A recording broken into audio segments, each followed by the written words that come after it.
সে এক সময়ের কথা।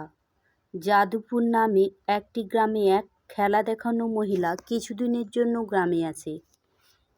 আসো আসো মানুষজন, আর খাও তাজা তাজা কলা। কখনো এরকম কলা খাওনি, হলুদ হলুদ কলা খাও। এটা বলে দুটি হাতে 4টি কলা নিয়ে সার্কেল করে ঘোরাতে থাকে। সেটা দেখে আশেপাশের প্রতিটা বাচ্চা তাদের মা ও বাবাকে বলতে লাগলো, বাবা, এরকম সার্কেলে বল থাকে না, আর এই আন্টি তো কলা নিয়ে খেলা দেখাচ্ছে, চলো না বাবা দেখতে যাই। মহিলাটি একটা সরু তারের উপর দাঁড়িয়ে খেলা দেখাতে থাকে।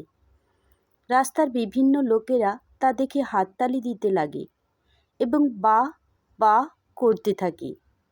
যখনই একজন তার কাছে এসে পয়সা দিতে লাগলো, তখন সে বলল, আরে না না সাহেব, আমি তো খেলা বাচ্চাদের মনকে আনন্দ দেওয়ার জন্য করি। আমার তো কলারই ব্যবসা। পেছনে দেখো আমার ঠেলা। যে আমার কলা খাবে সে আমার মতো সাহসী ও ওস্তাদ হয়ে যাবে।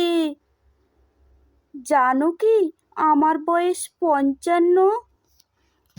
কিন্তু এই শীতে কে কলা খাবে? সেরকম এরকম কলা নয় সাহেব, এ শরীর গরম রাখবে, ঠান্ডা দূরে যাবে যেই আমার কলা খাবে। বাবা, আমি যদি কলা না পাই ঘর যাব না। তখনই তার বাবা বলল, মা, কলা ঠান্ডায় কখনোই গরম দেয় না, এটা জিনিস বিক্রি করার নিয়ম। কিন্তু পিঙ্কি কিছুতেই মানতে রাজি নয়। এ এ আমি কলা খাবো। পিঙ্কির চাহিদায় নাথু হেরে যায়। শেষ পর্যন্ত তাকে কলা কিনে দেয়। পিঙ্কিও খুশি হয়ে কলা নিয়ে ঘরে যায়। আর প্রথম কলা খেয়ে পিঙ্কি খুশি হয়ে কলা ঘরে নিয়ে খেতে থাকে। আমি এখনই ওস্তাদ হয়ে যাব, প্রচুর মজা লাগবে, জাদুই কলা। পিঙ্কি প্রথম কলা শেষই করল না, সে অজ্ঞান হয়ে যায়। দ্বিতীয় কলা থেকে কালো ধোঁয়া বেরোতে থাকে এবং মহিলাটি ডাইনি হয়ে চলে আসে। আমার ভুতুড়ে কলা বাচ্চা যদি না খায়, এটা কখনোই হবে না। হা হা হা হা। যাদবপুরের লোক কতদিন বাঁচবে? আমি এসেছি রোড়া, যার কেউ সামনে আসতে পারে না। হা হা হা হা। রোড়া পিঙ্কিকে কোলে তুলে নিয়ে গায়েব হয়ে যায়। বিকালে নাথু ঘরে ফিরে আর পিঙ্কিকে ঘরে না পেয়ে তার মাকে বলল, মা মা, পিঙ্কি কোথায়? আরে বেটা, তোকে তো সকালে কলা খেতে নিয়ে গিয়েছিলে, আবার কখন তোমরা ফিরে এলে? আমি ভাবছি তুই ওকে বাজারে নিয়ে গেছিস।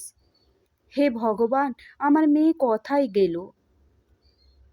আমি তো তাকে ঘরে রেখে গিয়েছি মা। নাথু গ্রামের প্রত্যেক জায়গায় তার মেয়েকে খুঁজতে থাকে, কিন্তু তাকে কোথাও খুঁজে পায় না। নাথু চিন্তা করে এবং কেঁদে কেঁদে ঘরে ফেরে। পরের দিন সকালবেলা রোড়া আবারও খেলা দেখাতে থাকে। এবার পিঙ্কির মতো রনি কলা কিনে নেয়। 50 টাকা দিয়েছিল বাবা, সমস্ত পয়সায় আমি কলা কিনেছি। আমি এখন আন্টির মতো ওস্তাদ হয়ে যাব। এই ভেবে রনি কলা খেতে থাকে। প্রথমে সে একটা কলা হাফ খেলোই না, তখনই সে ডাইনি চলে আসে। আমার সাথে যাবার সময় হয়ে এসেছে রনি। হা হা হা। এটাই তো শুরু হলো। এবার গ্রামের সব বাচ্চা আমার কবলে আসবে, একটাও বাচ্চা বাঁচবে না। হা হা হা। এই বলে রোড়া রনিকে নিয়ে কালো ধোঁয়ায় গায়েব হয়ে যায়। এরপর গ্রামের প্রত্যেক দিন একটা না একটা বাচ্চা গায়েব হতে থাকে, কিন্তু এটা কি হচ্ছে কেউ বুঝতে পারল না। প্রত্যেক দিনের মতো নাথু পিঙ্কিকে খুঁজতে গিয়ে একটা তালাবের পাশে বসে রইল। কোথায় গেল আমার পিঙ্কি? শকুন্তলা যাবার পর ওই ছিল আমার একমাত্র প্রিয়জন।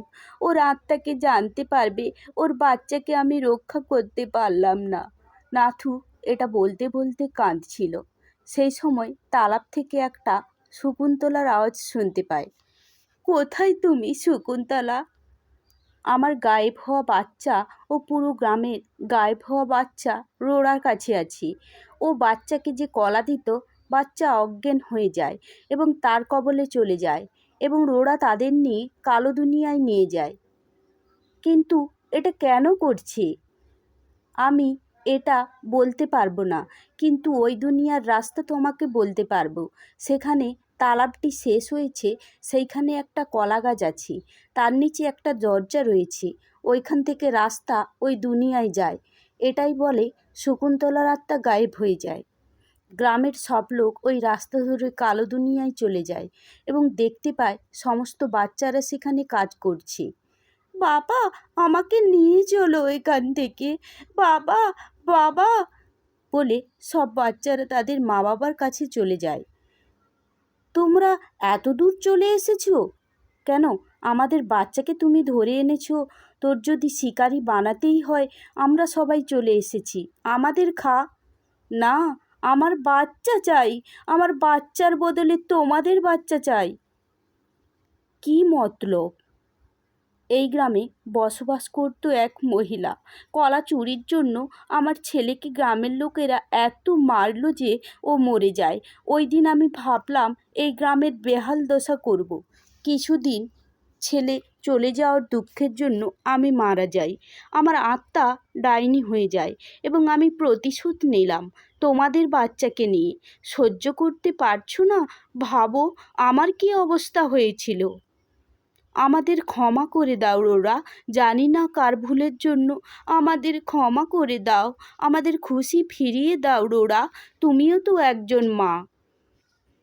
গ্রামের লোকেদের কথা শুনে রোরার মন পাল্টে যায় এবং ও বাচ্চাদের ছেড়ে দেয়। তারপর কালো দুনিয়া বাচ্চাদের জাদু